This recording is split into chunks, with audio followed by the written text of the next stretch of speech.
Hello friends, स्वागत करते हैं आप सभी का आपके अपने चैनल टीके वर्ड्स एकेडमी में। आज हम पढ़ने वाले हैं रामधारी सिंह दिनकर की जो है महत्वपूर्ण रचनाएं, वो भी हम एक ट्रिक के माध्यम से। ट्रिक है एक जो हमें 5 मिनट में इन सारी रचनाओं को अच्छे से याद कर सकते हैं। और फ्रेंड्स, वीडियो को लास्ट तक देखना, क्योंकि इसमें हम बताने वाले हैं कि क्वेश्चन एग्ज़ाम में कैसे पूछे जाते हैं। तो वो क्वेश्चन आंसर भी हम नीचे कराएंगे, उसको टेस्ट समझना, देखना कि हमने जो है जो इससे याद किए हैं, रचनाएं जो याद की हैं वो जो है हमें याद हैं या नहीं हैं। तो उसमें हम क्वेश्चन आंसर ज़रूर कराएंगे और जो है आप लास्ट तक वीडियो को ज़रूर देखना। ठीक है फ्रेंड्स, तो चलते हैं अपने ट्रिक के पास। तो देखिए ट्रिक क्या है। ट्रिक है हमारी रघुकुल प्रीत सदा चली आई। अब इसमें ये देखना है, ये लाइन बहुत आसान है और सभी को याद भी हो जाएगी। ठीक है, क्या है? रघुकुल प्रीत सदा चली आई। अब इसमें आप सोचोगे कि ये जो है ये ऐसे है कि रघुकुल प्रीत सदा चली आई ये है, लेकिन हमने जो है ट्रिक बनाने के लिए जो है इस तरह से लिख रखा है। तो अब याद करेंगे तो कुछ तो करना ही होगा। तो ये जो है शॉर्ट ट्रिक है। तो देखो क्या है, इसमें हमने ये लिख ली है और इनकी रचनाएं भी उसके अक्षर से लिख ली हैं। तो देखो रा से जो है कौन कौन सी रचनाएं हैं ये देखेंगे। देखिए रा से जो है कौन सी रचनाएं हमारी, रेणुका, ठीक है, रेणुका है और रसवंती है। और देखो ये रश्मि रथी है, ठीक है। अब देखिए अब ये हो गई हमारी रा से, ठीक है, रा से हो गई। अब नीचे देखते हैं, अब नेक्स्ट अक्षर आएगा हमारा हा। तो हा से कौन सी है हमारी, इसमें हा से 2 हैं। देखो ये 2 जो हैं हा से हैं, एक हुकार है और एक हारे को हरिनाम है, ठीक है ना। ये हमें याद रखनी है। अब देखो आगे क्या है हमारा का, ठीक है। अब का है तो का से क्या है, कुरुक्षेत्र, इसकी रचनाएं हैं रामधारी सिंह की, ठीक है, कुरुक्षेत्र। अब देखो फ्रेंड एक चीज़ और ध्यान रखनी है, यहाँ पे जो है देखो रू है, ठीक है, रू जो है इसमें ऊ आ रहा है, ठीक है। तो इससे ऊ से हमें जो है उर्वशी याद रखनी है, ठीक है। और ये उर्वशी जो है इनकी सबसे बड़ी रचनाएं हैं, बहुत फेमस भी है। इसी उर्वशी से ही रचना से इनको जो है एक कुछ वो मिला था, अभी बताएंगे जब क्वेश्चन कराएंगे तब बताएंगे उसमें है, ठीक है। अब देखिए अब पा है तो पा से क्या है, प्रीत है। तो इससे देखो ये रचना है एक प्रणभंग, ठीक है। और दूसरी जो है हमारी ये परशुराम की प्रतीक्षा, ठीक है, ये हो गई। अब देखो ता से हमारी कोई रचना है नहीं, इसलिए जो है हमने इसको छोड़ दिया है। अब आ गया हमारा सा से देखते हैं कौन कौन सी रचना है। देखो एक तो सामधेनी, ठीक है, सामधेनी है सा से। और दूसरी हम याद करेंगे सीपी और शंख। और फ्रेंड्स एक चीज़ और ध्यान रखना है, इसमें जब हम सामधेनी याद करेंगे, यहाँ से सामधेनी याद करेंगे तो देखो इसमें जो है यहाँ पे धा आ रहा है, ठीक है। तो धा से यहीं पे एक रचना याद करनी है हमें, धूप छां, ठीक है। धूप छां जो है धा से है, वो यह हमें याद करनी है यहीं से, जब हम याद करेंगे तब। तो इससे हमें ध्यान रहेगी, ठीक है। अब देखो दा से हमारा द्वंद्व गीत है, ठीक है, है। और यहाँ से चा आ गया तो चा से क्या आ जाएगा हमारा, चक्रवाल, ठीक है, चक्रवाल आ गया। और नीचे देखो आ है तो आ से क्या आ जाएगा, आत्मा की आँखें, ठीक है। ये हमारी रचना है, आत्मा की आँखें, ये रचना है। और फिर यहाँ पे ई है तो ई से देखो क्या है, इतिहास के आंसू, ठीक है, ये जो है याद करेंगे। और देखो यहाँ से इसकी रचना 2 और हैं, यहाँ से हम देखेंगे थोड़ा नीचे, यहाँ से देखो ये एक बापू है, ठीक है, ये चक्रवाल याद करेंगे तो 12 है, तो इसी से जो है हम बापू याद कर लेंगे, ठीक है। और यहाँ से ये जब हम हारे को हरिनाम याद करेंगे तो हारे को हरिनाम ना से ही 2 रचनाएं हैं इसमें, ये भी हमें याद करनी है, नील कुसुम और नीम के पत्ते, ये जो है रचनाएं ये भी जो है याद करनी है, ठीक है।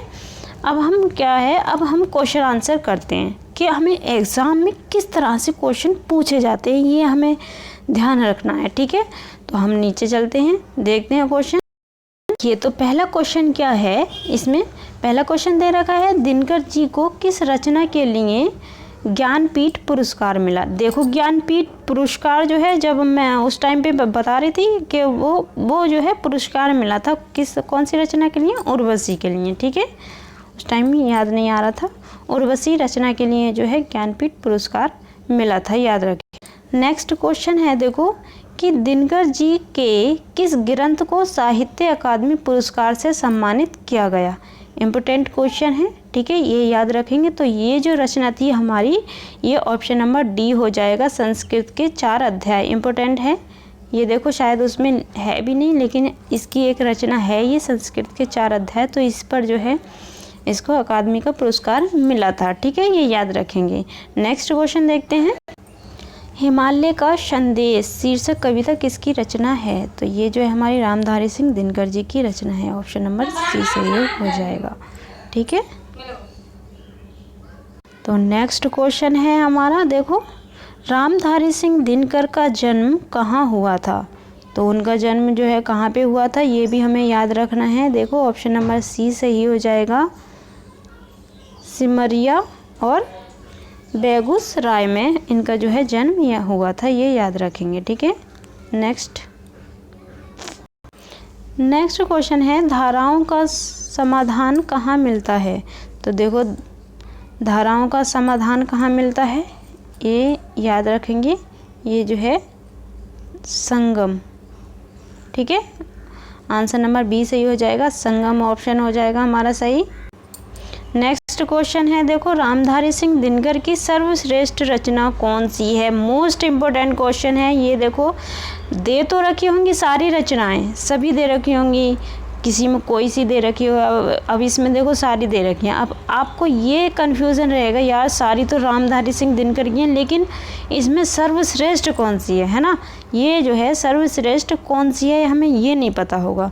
तो देखो इसमें सर्वश्रेष्ठ जो रचना है वो हमारी उर्वशी है। ठीक है, याद रखेंगे उर्वशी है, क्योंकि इसमें जो है ज्ञानपीठ का पुरस्कार भी मिला था, इनकी फेमस रचना है उर्वशी। ठीक है, इसको जो है हम याद रखेंगे। नेक्स्ट क्वेश्चन, राष्ट्र कवि किसे कहा जाता है। इम्पोर्टेंट क्वेश्चन है, इसको जो है याद रखेंगे। राष्ट्र कवि किसे कहा जाता है। तो देखो राष्ट्रपति जो है रामधारी सिंह दिनकर को ही कहा जाता है, तो ऑप्शन नंबर ए सही हो जाएगा हमारा। ठीक है, नेक्स्ट क्वेश्चन देखते हैं, दिनकर जी किस विश्वविद्यालय के कुलपति रहे।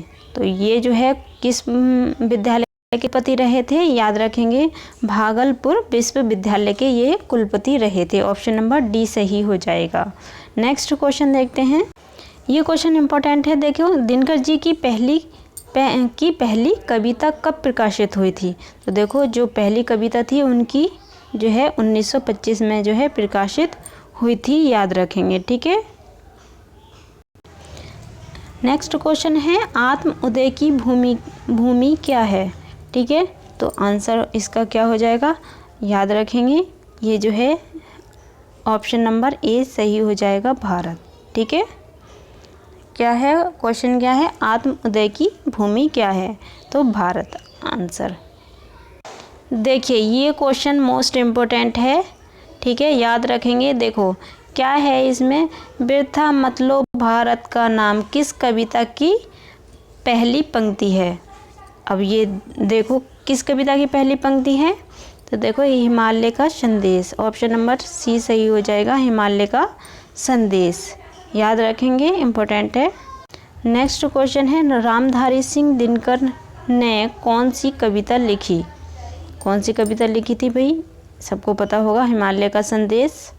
ठीक है, अब देखिए ये क्वेश्चन एक आया है, दिनकर जी की रचना कौन सी नहीं है। तो आपको अगर आपको सारी रचनाएं याद होंगी तो आपको बहुत आसानी होगी कि कौन सी रचना नहीं है ये जानने में। तो देखो रेणुका हमने पढ़ी थी, ठीक है, रसवंती भी पढ़ी थी और ये श्यामधनी भी पढ़ी थी, लेकिन हमने पल्लव नहीं पढ़ी थी। ठीक है, तो ऑप्शन नंबर बी सही हो गया, हम आसानी से ढूंढ लिया पल्लव। ठीक है, ये जो है दिनकर जी की रचना नहीं है। देखो नेक्स्ट क्वेश्चन है, भारत को केवल भूमि पर ही नहीं बल्कि उसे कहाँ स्थापित करना चाहिए। तो कहाँ पे स्थापित करना चाहिए, देखो तो आंसर हमारा क्या हो जाएगा, डी, मनों में। ठीक है, मनों में जो है भारत को स्थापित करना चाहिए। ठीक है, नेक्स्ट क्वेश्चन है, देखिए रामधारी सिंह दिनकर के अनुसार भारत को कहाँ स्थापित होना चाहिए। ठीक है, ये अभी आया भी था मन में। ठीक है, सिर्फ जो है इसमें क्या चेंज कर दिया है, इसमें ये चेंज कर दिए हैं, तो हमारा ऑप्शन नंबर बी सही हो जाएगा, मन में। ठीक है, देखिए नेक्स्ट क्वेश्चन क्या है हमारा, दिनकर जी का संबंध काव्य के किस युग से है। तो ये तो सभी को पता होगा किस युग से थे भाई दिनकर जी, ये जो है छायावादी युग से थे। ठीक है, यानी कि छाया उत्तर। ठीक है, छाया उत्तर से, बी ऑप्शन सही होगा इसका, ये वाला नहीं है, छाया उत्तर से होगा, ये बी ऑप्शन सही हो जाएगा। ठीक है, नेक्स्ट क्वेश्चन देखिए, ये क्वेश्चन है हमारा, दिनकर जी के अनुसार कौन सही है। तो कौन सही है, अब ये इसमें दे रखा है, देखो भारत भूमिवासियों को ऊंचा ले जाने वाला एक सपना है।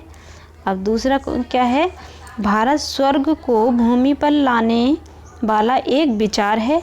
ठीक है, और नीचे देखो ये दे रखे हैं कि भारत मनुष्य को जगाने वाला एक भाव है, या फिर इनमें से सभी। तो ऑप्शन नंबर हमारा डी हो जाएगा, इनमें से सभी। ये सभी जो हैं आंसर सही हैं। देखो रामधारी सिंह दिनकर का जन्म कब हुआ था, इम्पोर्टेंट क्वेश्चन है। तो इनका जन्म जो है हमारा सभी को पता होगा, ऑप्शन नंबर सी, 1908 में इनका जन्म हुआ था। नेक्स्ट क्वेश्चन देखो, ये क्वेश्चन है हमारा, जीवन साधना के आदर्श कहाँ मिलते हैं। तो देखो जीवन साधना के आदर्श जो है भारत में मिलते हैं, ऑप्शन नंबर सी सही हो जाएगा हमारा। ठीक है, नेक्स्ट क्वेश्चन देखते हैं। और फ्रेंड ये जो है सारे क्वेश्चन ऐसे ही एग्ज़ाम में पूछे भी जाते हैं, इसलिए याद रखना। ठीक है, देखो नेक्स्ट है हमारा, दिनकर जी की रचना कौन सी है। तो कौन सी है, देखो अभी हमने पढ़ा था पीछे, संस्कृत के 4 अध्याय, ऑप्शन नंबर सी सही हो जाएगा। ठीक है, नेक्स्ट क्वेश्चन देखते हैं, संसार के मानचित्र पर जो भारत मिलता है वह किस तरह का रूप है। तो ये जो है किस तरह का रूप है बताएंगे, ऑप्शन नंबर हमारा सी सही हो जाएगा, भौगोलिक। ठीक है, ऑप्शन नंबर सी सही हो जाएगा, भौगोलिक। नेक्स्ट क्वेश्चन देखते हैं, भारत का वास्तविक स्वरूप कहाँ प्रकट होता है। तो भारत का वास्तविक स्वरूप कहाँ प्रकट होता है, सभी को पता होगा। देखो प्रेम, ऐक्य तथा त्याग की साधना, ऑप्शन नंबर सी सही हो जाएगा। ठीक है, याद रखेंगे। नेक्स्ट क्वेश्चन है, देखो स्वर्ग को भूमि पर लाने वाले विचार का नाम क्या है। तो क्या नाम था उनका, पता हो तो उनका नाम जो था भारत था। ठीक है, भारत था, ऑप्शन नंबर बी सही हो जाएगा, भारत। नेक्स्ट क्वेश्चन देखते हैं, कौन सी पुस्तक दिनकर जी की नहीं है। तो कौन सी पुस्तक दिनकर जी की नहीं है, देखो और ये भी है, तो हमारा ऑप्शन नंबर बी सही हो जाएगा, यशोधरा। ठीक है, नेक्स्ट क्वेश्चन देखते हैं। ठीक है फ्रेंड्स, आज की वीडियो में इतना ही, इतने ही क्वेश्चन थे, अच्छे से याद रखेंगे। हमारे दिनकर जी की जो है सारी रचनाएं हमने आपको याद कराई हैं, और ऐसी ही ट्रिक पाने के लिए हमारे चैनल को सब्सक्राइब करें। अगर वीडियो पसंद आती है तो वीडियो को लाइक ज़रूर करें।